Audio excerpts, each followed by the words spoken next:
All right, it's day 2 of the World Economic Forum in Davos.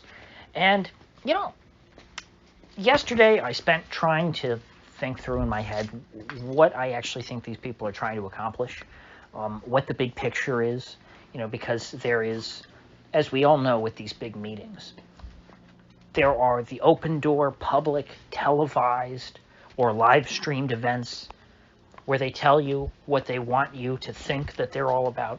And then they have their smoke-filled back rooms where they drink cocktails and they hammer out what this event is really about. And so yesterday I came to the conclusion, I'm open to, suggestions on this, on where I might be wrong, but I essentially boiled everything down to me, the common thread was that I think they're trying to steal the planet. They want to steal the land and put us back to being, a global society of lords and peasants, where they're the lords and we're the peasants.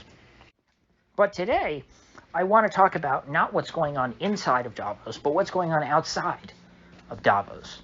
The reaction to Davos across, well, at the very least, I'll say the United States, because I can't speak for people outside of America. I can't speak for the UK. Can't speak for Germany. I mean, Germany is... There's never going to be anything good to come out of Germany. They're a lost cause. I can't speak for Italy or any of these other countries. But here in the United States, at least, on the right, there is an infinitely stronger awareness of the World Economic Forum, almost to a fault. Although I wouldn't say that. I wouldn't go that far. Christopher Rufo has gone that far. He thinks that people are overblowing the WEF and using the WEF as sort of a catch-all term for everything that's wrong. And I do think that there is a grain of truth there. As I said yesterday, I agree with, I couldn't remember who it was that I first heard say this, but the WEF is the finance wing of the global establishment, or of the Western establishment. And so the WEF is not everybody.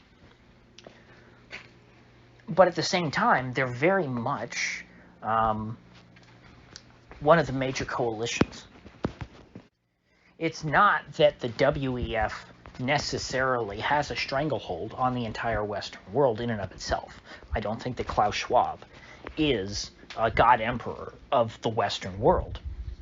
But every powerful person, pretty much, in the Western world is at least friendly with the WEF and Klaus Schwab, and open to hearing their ideas, and in many cases, willing to implement them.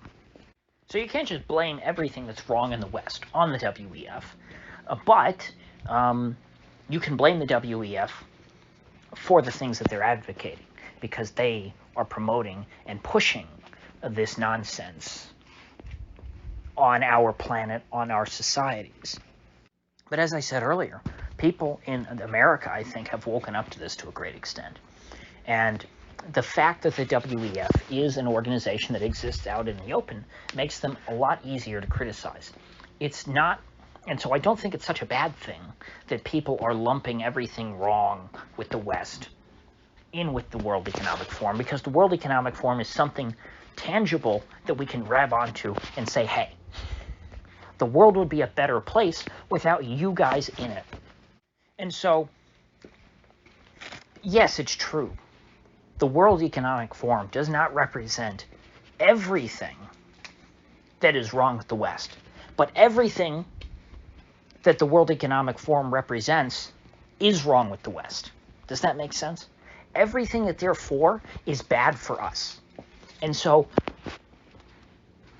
if the WEF and their mission is completely defeated, and their cause is wiped out, and they are driven into the back alleys, into hiding, if their ideas become so toxic that no one in a million years would ever want to be affiliated with them, people who were affiliated with them in the past will be completely discredited in the future, and will try and hide that they ever attended Davos.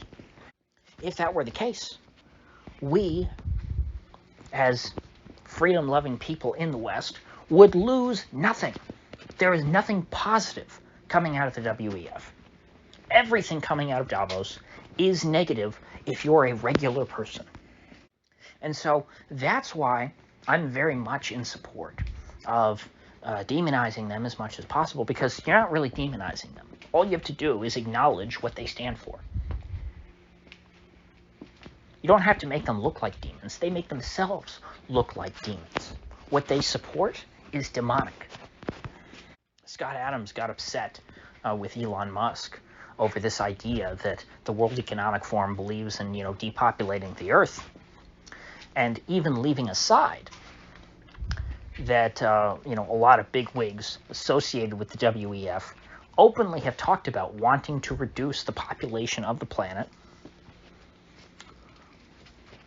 All you have to do, they don't have to directly say it. The actions that they want to take will lead to the depopulation of the West and the planet at large.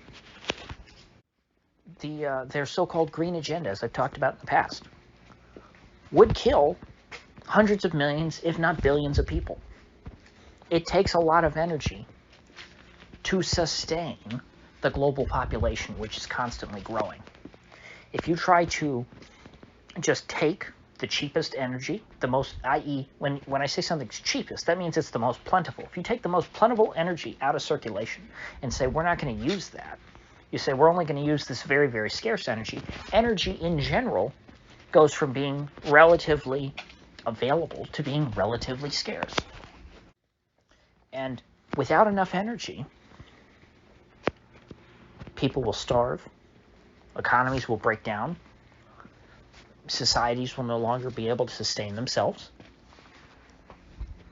and the human population will collapse and eventually hit a floor at some lower level. That would be the net effect of World Economic Forum policies being implemented writ large. And it's a good thing that ordinary people are starting to recognize that. I remember back in 2016, the first person I ever heard talk about the World Economic Forum was Steve Bannon, oddly enough. And I don't give Steve Bannon much credit for anything most of the time. I've never been a big fan of his, including back then. But I did used to listen to him because I thought he was a very good, a talented broadcaster, put it that way. I thought he ran a good show. Doesn't mean that I loved his opinions. A lot of times I didn't like Steve Bannon's opinions, but he was good at broadcasting. He kept the flow very, it was very fluid. He had a good line of guests on his show every day. There were always somebody, one or two people that you could look forward to that were going to be on the show. If he brought in a guest that you didn't like, they would be gone soon enough, and he would have somebody new in their place who would be quite likable. And so for a while, I did listen to Steve Bannon on Sirius XM, and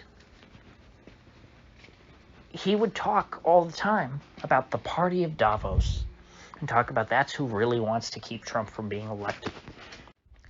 And I didn't know, I did know, I'd heard of the World Economic Forum. I generally knew that they met in Davos, but I really didn't know anything beyond that. I didn't know that they were special in any way. So I will give Bannon credit for that. He beat a lot of people to the punch on that. He beat most people to that. And he was right to zero in on them. Because at the time, I didn't really get it. I thought, Steve, why are you fixated on these people in particular?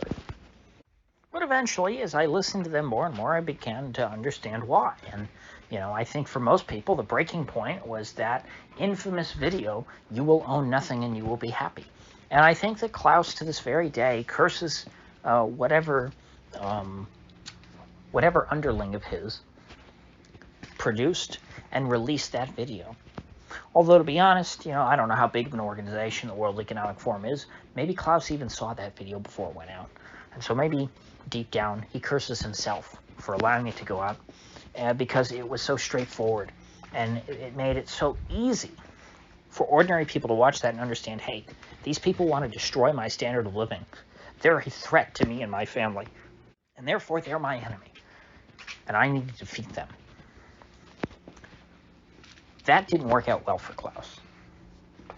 Or any of his friends, Bill Gates, John Kerry, Idris Elba. And so this year, more than any year in the past. I think it's a huge uptick since last year. You have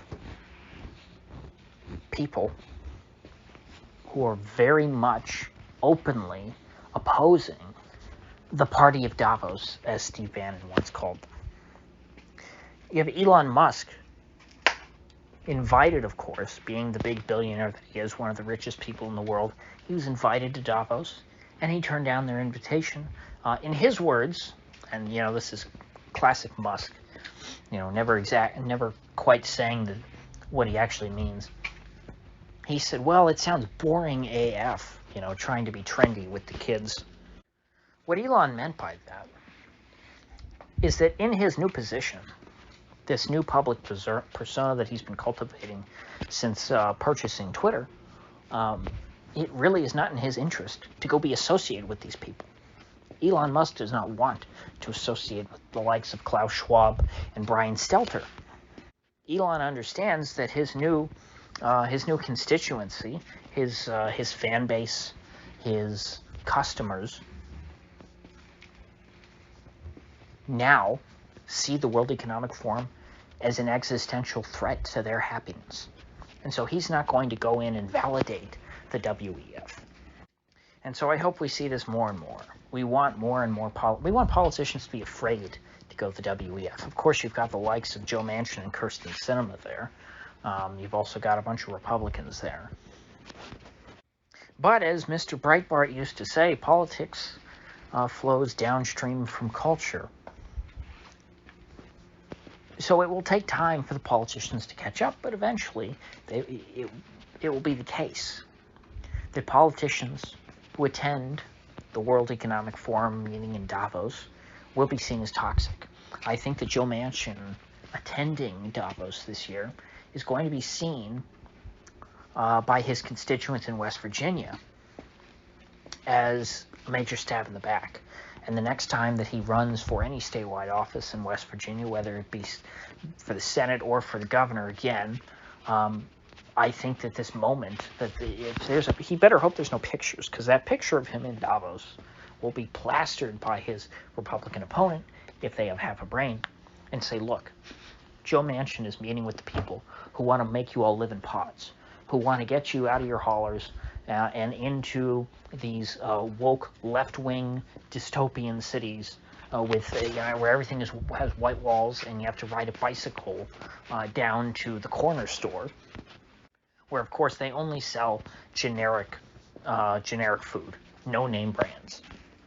And in this store there is no meat department because by that point we will all be eating bugs and we will not be eating any meat, just like in Soylent Green.